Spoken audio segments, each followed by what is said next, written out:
Come possiamo alimentarci in questo periodo di quarantena per evitare di aumentare di peso?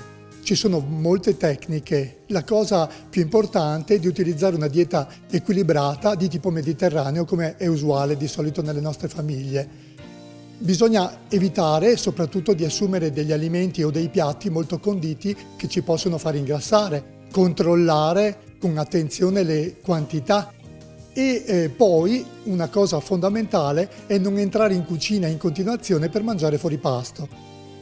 Un'altra regola importante sarebbe quella di riuscire a fare la spesa quando si ha lo stomaco pieno, quindi quando non si ha fame, con una lista del cibo ben scritta, evitando di comprare le cose inutili che però il supermercato ci propone.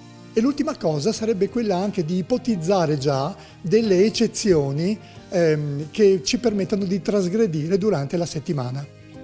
Io ricordo che nella storia ci sono state anche altre situazioni come questa e ci hanno insegnato tramite i proverbi come comportarsi. Ne cito soltanto uno: riempi il bicchiere che è vuoto, vuota il bicchiere che è pieno, non lo lasciar mai vuoto, ma non lo lasciare mai pieno. Per riuscire a mangiare un po' meno calorie non è sempre necessario rinunciare al gusto, è opportuno però fare delle scelte oculate.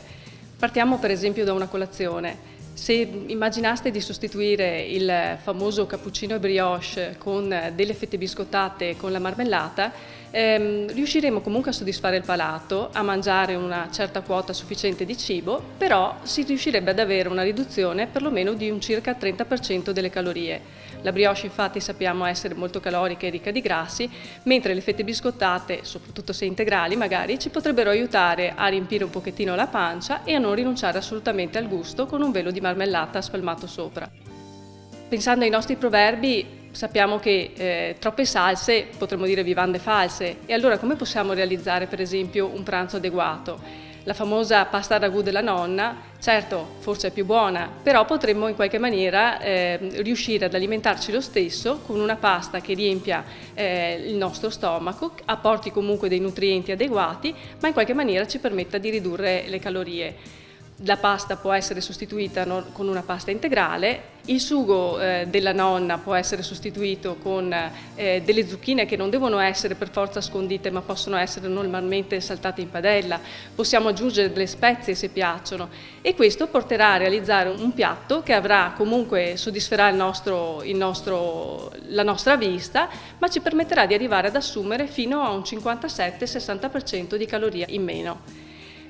Tutto ciò che è proibito è un boccone dell'appetito, si diceva una volta.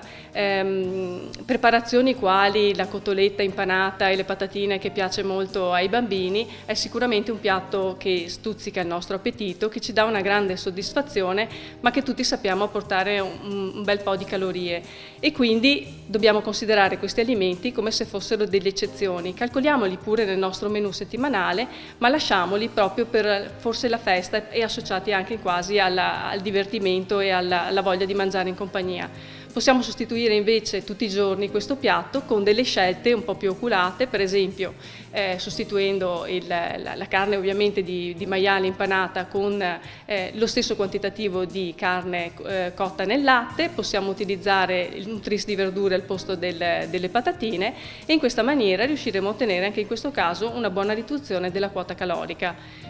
Come possiamo quindi orientarci in questo momento per fare delle scelte oculate?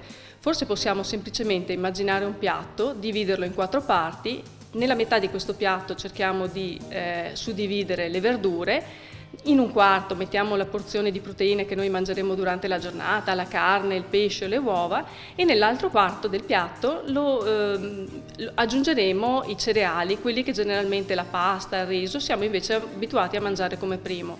Questo è sicuramente un ottimo piatto misto, controllato dal punto di vista calorico e che rispecchia tutte le indicazioni per una sana alimentazione.